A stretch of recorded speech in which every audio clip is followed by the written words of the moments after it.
Apologies. Right, so start again then. Some bits in here I'll be referring back to from the last HODS meeting that we had. So I know those slides are available. So some of the areas I talked about then will be more in there. So for example, our learning fit pedagogical approach, that is in more detail on the previous sort of reading section, but I want to make reference to it here because for us, it's our consistent implementation of that learning fit approach. So students need to understand exactly what they're doing, why they're doing, how they're doing, and that's the focus for every single lesson. We are very fortunate enough to have Chromebooks available for all students, and that obviously supports with accuracy, word banks, checking spelling, you know, developing vocabulary. We use lots of programs like Seneca as well to improve writing accuracy. We use digital books in all areas, enabling students to progress at their own pace. So we've got the digital books now from year 7 right up to year 13. And then global small group bespoke intervention based on national tests, GL in-class assessments. With the new curriculum, we found that we do need that qualitative data behind the, you know, the sort of emerging and developing, you know, what does assessment look like in writing. So we're using that alongside our new Welsh Government terminology. And the main thing that I was talking about today is the application of the TWR. So the Writing Revolution, I did the course on that and done a little case study. My apologies if anybody's seen it already, but I have made reference to that in this presentation. For us, it's been transformative. It has made such a tremendous difference, and now we are, you know, I've trained the staff across the school to use it, and we're seeing it more and more coming out in other subjects, particularly the multiple paragraph outline. We're seeing that a lot in humanities and subjects, and a lot of A-level subjects actually as well now. So it's proven very useful. What I have done on this slide is exactly echoing what Leanna said. We start with the EF foundations or recommendations and target them with certain specific areas. For us, the combining those reading activities across the subject areas, across the AOLEs, we're trying to formulate much more cross AOLE collaboration now, and I'll show some examples of that later with the TWR approach. Teaching spelling, grammar and punctuation explicitly, again, is another fundamental basic of the teaching revolution strategy. So, or the writing revolution strategy, I should say, sorry. And that's something I can show as well. So looking at that, and obviously alongside that, we need that really good literacy interventions to help struggling students to improve. So what I've done here is I've put a load of different resources that we use. I'm sure lots of you use as well, just that they hyperlinked. So if you want to go back over the presentation at any point, you can go into any of the resources and use them if you need to. So that's the first part. Now, when we are talking about monitoring, improving SPAG accuracy, for us, this has been huge. We decided, going back about 2 years ago, you know, post-COVID, literacy levels were quite poor. We did cold writes with primary schools and saw that the literacy levels were, you know, spelling was very poor, punctuations, paragraphing. We needed to really be focused on that right from the beginning. So we did the cold writes, and from there we set this up. Well, I set this up a couple of years ago. So we do the same test, a SPAG assessment, which covers, as you see, there's 80 points on there. It covers everything from spellings, punctuation, grammar, you know, everything's in there, sentence construction, varied sentence starts, all sorts. And that's completed 3 times a year by all year groups. And the same with the spelling list. It's interesting what one of the colleagues said earlier about this, the core spelling list. This is our core spelling list. It's I think they're the words that are most commonly misspelled across Wales. So we use those and we assess those again 3 times a year. So there's constant reinforcement. What we found, interestingly, with these tests was that when the year begins, the students are, you know, typically in year 7, they very weak. They sort of, a vast majority can't spell the core spellings up to the high figures.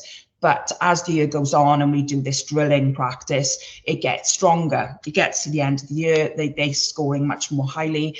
And unfortunately then we have the 6 weeks holiday. And then what we find is when we retest in September, the scores dip considerably across all year groups. So that sort of forgetting curve, as they talk about, that is certainly evident in the research that we've done. So that is one of the reasons why we retest on exactly the same test and list that we did from the year before.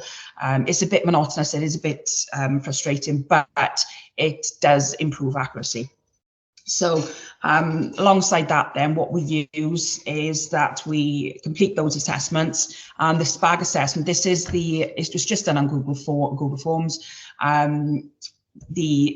These are the scores that we've just redone. So September, they did the first run. We've just done the new ones now in January.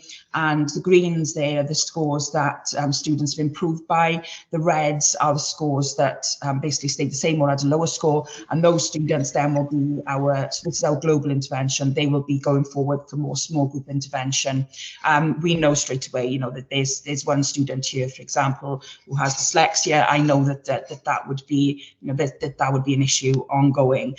So for her, there's different arrangements. But I just wanted to show from this sort of slide the impact that sort of regular assessment can have, and it actually influences us on moving forward on what we need to focus on and how we need to focus on that. So one of the things that come out quite clearly was the need for range of sentence structure. So when we're talking about all these students down here with the 60s up to 70s, the reason they were losing so many marks was because of they still didn't understand the sentence structures very well, particularly compound structures, compound sentences. So we then use that to influence the next stage of the global intervention. We use Seneca a lot. We unfortunately do have it in school. We have the sort of the better version then, but most of Seneca is free for everyone.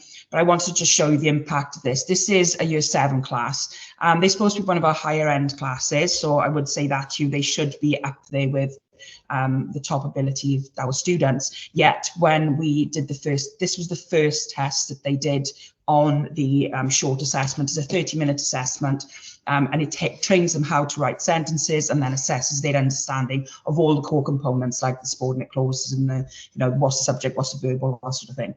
And interestingly, they know that the system automatically makes them redo if they score below 80%. So these are the scores at the beginning of the lesson. I've blanked out the names, obviously. These then are the scores at the end.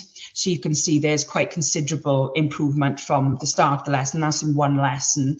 And what I could identify very quickly was these students need more individual attention and individual sort of sessions. So they would then go forward for our bespoke intervention then with the literacy team. So that's that. And I just wanted to sort of reiterate really that's when we talk about consistency and accuracy, that's constantly reinforced with us. It's in the books. We do a lot of marking at point of writing, red circles. We don't correct students' spelling. We expect them to correct them themselves. They use the Chromebooks for that, or ask a peer or ask us, obviously. But it's that consistency does definitely move things forward and help promote accuracy.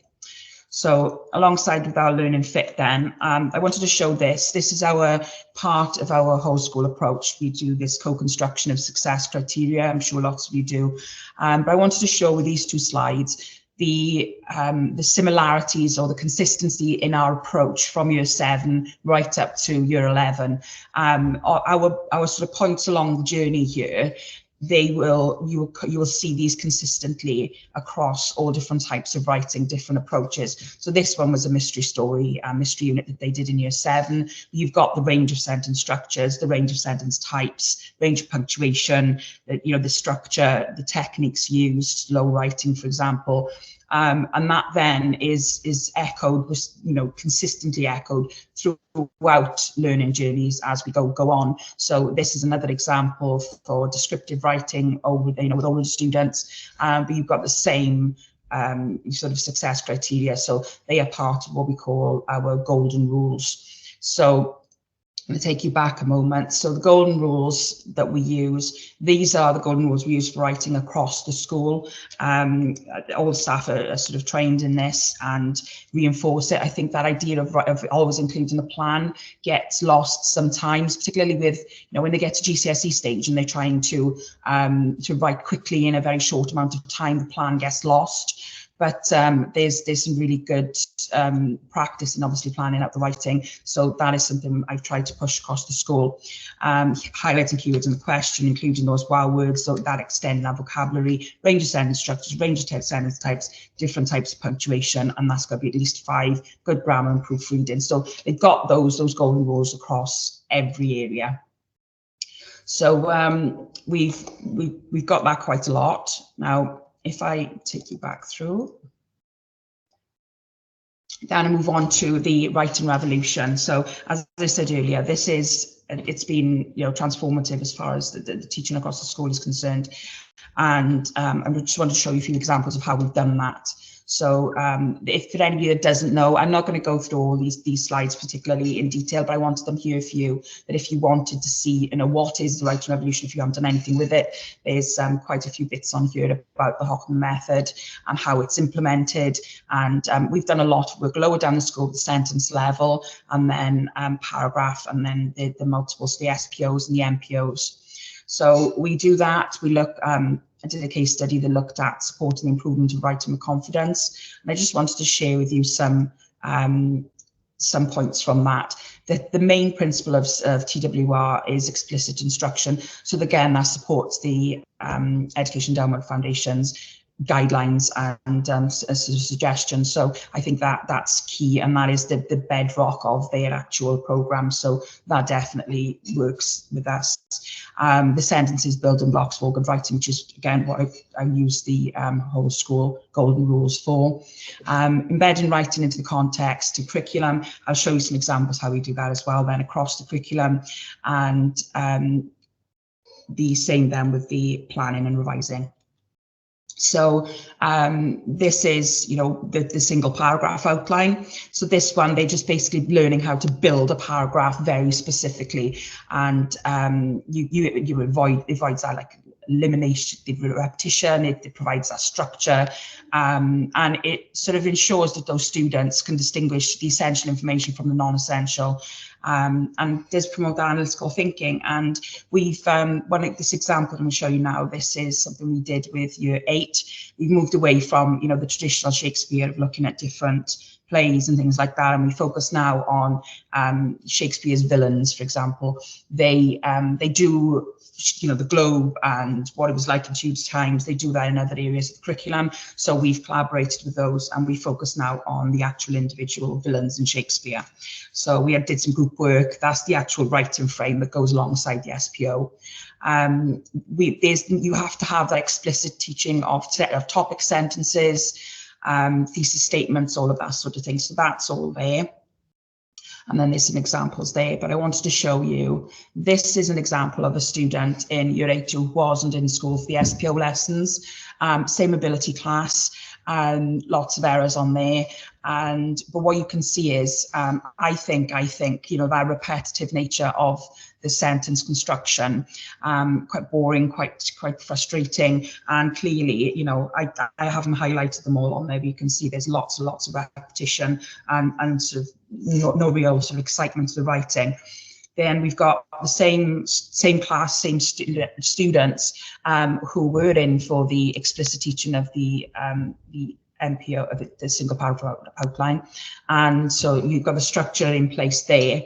And then what you will see is that the sentence structures are far more varied, far more engaging. They know exactly what to do with each sort of focal point of the sentence, and it moves them on quite nicely. So that's my example there. There's another example of how the SPO then can be adapted by the students. Once they're confident with the actual instructional frame, they then are able to take it off themselves and sort of improve the quality of their writing. This is another example that I've shown for you, and I also wanted to show in here, this is something I'm going to talk about a little bit later on as well. We do this self-assessment alongside the golden rules for every piece of writing. So this student, for example, where we've said we want at least 5 different punctuation types, so she's highlighted that, so she's done some self-assessment there. And again, we've talked about sentence starters, and we've used some different sentence types, so she's consciously thinking about that as well. So the feedback that we've had from students as well is that they didn't really give paragraph writing much thought, they just did it.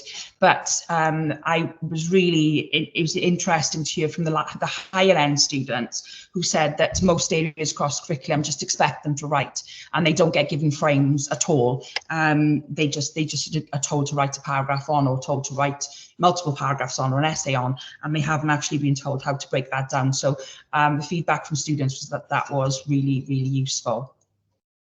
This is another example then with Year 8, and this aligns with the sort of principles of collaboration across the school. So we work with the science technology team for this unit. Basically, they have got a topic on leaving planet Earth that incorporates lots of different subjects.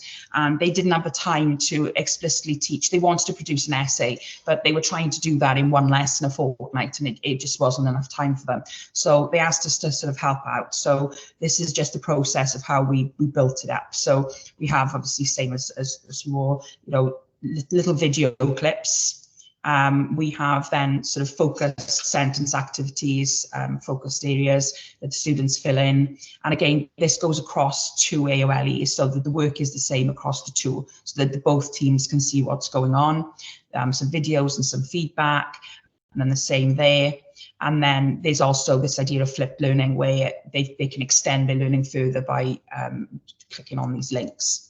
And then in the class then, my colleagues provided us with this, which was really text rich, but was a shame that they just didn't have the time to utilize them properly. So we had a whole lesson on, you sort these into groups, the negatives of going, negatives of staying, positive opinions. There was lots of different card groups, but that opened those oracy discussions and allowed that oracy to be rich for them to make those decisions and use their verbal reasoning skills.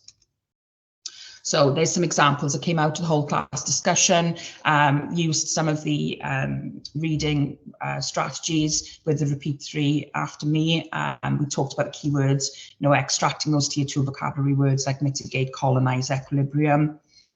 And then it led to this then, which was utilizing the multiple paragraph outline this time, which I found that when you create an exposition essays, the MPO is really, really insightful, really helpful. So they all know now what a thesis statement is. So, the thesis statement, humanity must move into the stars if you want the world to thrive. To what extent do you agree? So that's in line with the requirements for GCSE as well. So we're starting them at a sort of younger age with that. And then they get this, which is just the multiple paragraph outline broken down into the sections so that they can actually talk about each of the sections that they want. What's interesting, the 2, 3, and 4, those areas there, the students have learned now that paragraph absolutely needs a focus. And they, rather than before, their focuses would be a little bit loose. Now they're very, very tight. So, for example, with this particular piece of work, one of these areas was the food, the need for food, so that the nutritional requirements if they were living on Mars, and how that would be overcome. So they would have that as their focused area.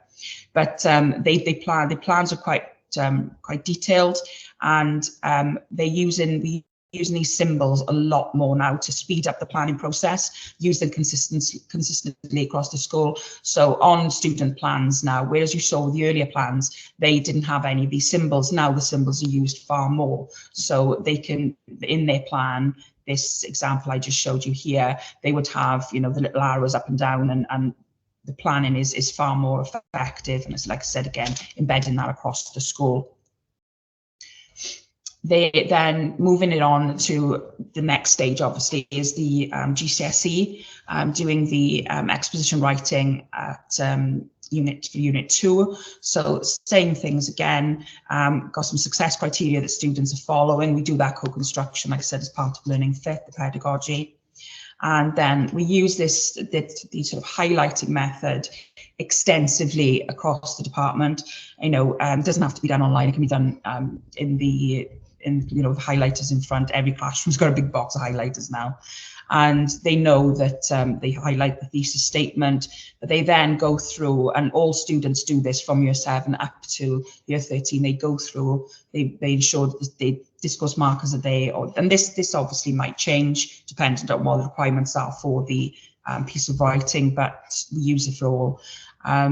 They've got the quotes there, but they're consciously thinking about these things. They are self-assessing, and they do all of this before it gets to the teacher. We go at the end of the process, but they've had to analyze their writing first before it gets to us. So I wanted to show you that little example. That was just one on tattoos, I think I found on Teen English. And that's carrying it on there to show it further. And then there's an example of a higher ability student then who has utilised the MPO to really good effect.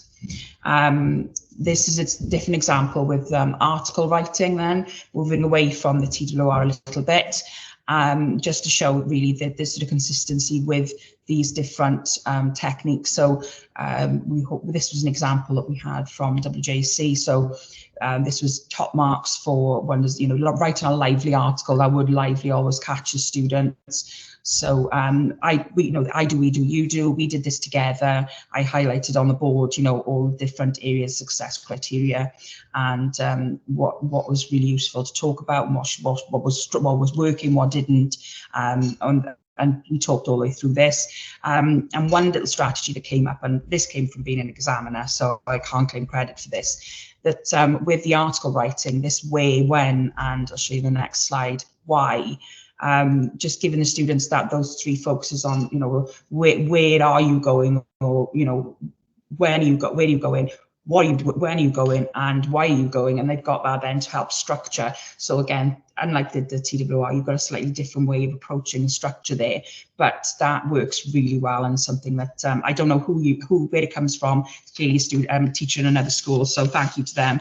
But this way, when, and why is really effective. So what we do with these is, obviously we do this one, and the second part of the article, then the students follow my process and do exactly the same thing. Here's another example with a guide then, same principle. And then there's this is descriptive writing then, and this was following on some Waggle work from the students. We've also got a 5-part structure that we use quite consistently as well.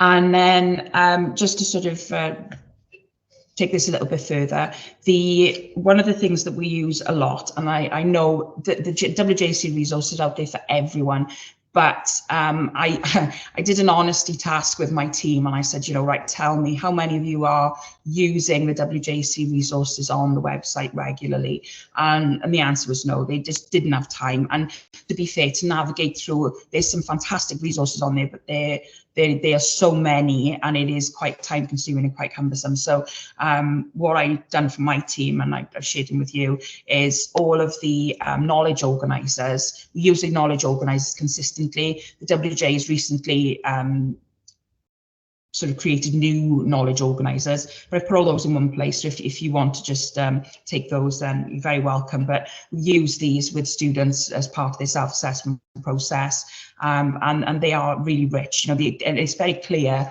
what the exam board are looking for. And we found with the Mice and Men knowledge organisers 2 years ago, they had a word in there about justice, and then literally the same year the task came out on injustice. So they clearly use these to structure what they want the students to be able to achieve. So I tell the students, by getting these part of their golden rules, then what they have to include.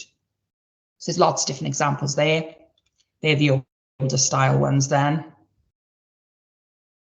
And That's looking then at some planning activities. There's fantastic resources in these sections. They're like walkthroughs, but they do take quite a bit of time. But there's some lovely resources. Sorry, my slide's the wrong way around there. That should come after. This is taken directly off this site. And it talks about the benefits of planning and why that planning is useful and how it leads to the effective piece of writing. We do that with the students again, and it works really well. But again, it's just extracting those little bits of information from the quite big documents. And then we've got some writing resources. Again, wouldn't claim any credit for these. These are Alan Pete's. I'm sure lots of people use Alan Pete's sentence starters, but something that we use consistently because, you know, we want to try and get away from those boring sentence starters I talked about earlier. We use a lot of this with the sentence types. This is from Grammar Monster, if you've seen it. My students really like the idea for some reason of dictators being the ones who are in charge of the sentences. So we use those quite a lot. We use those consistently in the classrooms. They're stuck in all books. Our whole literacy, target, maths, they are again in every single book. We were finding handwriting was a specific problem with, students were, the writing was quite illegible. So we've brought in some sort of non-negotiables with the primaries, but handwriting was still getting quite problematic, particularly capitals like capital P's and things like that. So these are all in there, and then we use those for interventions as well. We've got some how-to videos in there. What are the most common errors that I don't want to do that. So there's some videos on there as well if you want to have a little look at those. Word wheels, we all use those a lot. I love the word wheels. I've just ordered some new ones from Amazon. They're quite expensive, but they're from Linky Thinks. So if you haven't already had a look at those, have a little look at those. They've now got some academic ones for GCSE and A-level students that are superb. So the word wheels, obviously. This is Jimmy Clark's work. I've seen these up in lots of schools, but I think a lot of people don't realise they come from Jamie. He was definitely the master. He's now living a sunny life in Australia, but his sort of connectors. These again in little copies in all the books, so that they've got their sentence starters and together, rich variety. Some big 4 questions down there as well. The digital books that I made reference to earlier, there's some examples of those. Skills audits that we do with students, again, reiterating these, the core skills of, sentence structure, paragraphs, proofreading. The ambitious vocabulary slides, we use these same 2 slides across, well, it starts year 9 really, year 9, year 10, year 11, to try and get them to use these words more confidently and they get more familiar with them. So we haven't got that difficulty. Plus they've also got these in their digital books as well, so they can keep going in and out of them when they need them. Structure strips that I remember somebody mentioning earlier, again, used quite extensively with our mid to lower ability students. Use them a lot with descriptive writing, so they find it difficult to sort of zoom in on those different areas. And slow writing strategies as well. So we've started that, and it's actually gone across to one of my colleagues in the French department said that they've just started utilising it in French, and it's working really well. So again, big advocate of slow writing, and that's just my golden rules then at the bottom. There's some writing placemats on it. My colleague Dan Green created, so you're quite welcome to have a little look at those, use those if you want to. There's one for Unit 2 and Unit 3, and there's some examples of intervention sheets at the bottom.